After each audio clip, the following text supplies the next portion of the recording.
บรรยากาศดีได้พี่น้องมื้อนี้ออกสวนกันเด้อถ่ายธรรมชาติให้พี่น้องเบิ่งก่อน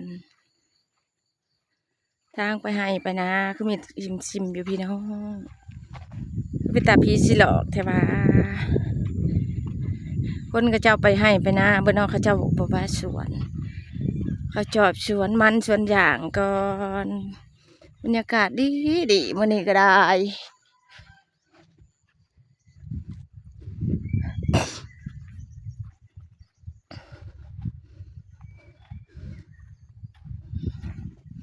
ยังแพ้ไอผลยังเป็นวัดเป็นไออยู่พี่น้องเอ้ย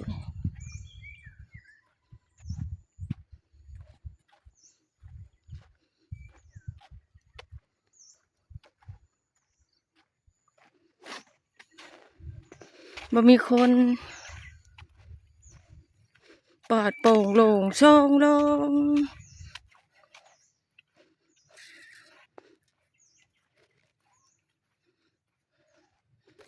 ยายพาเลาะมื้อนี้สิไปหาหน่อไม้เด้อพี่น้องเด้อไปหาหน่อไม้ไล่ยายพาเลาะสิไปหาหน่อไม้ไล่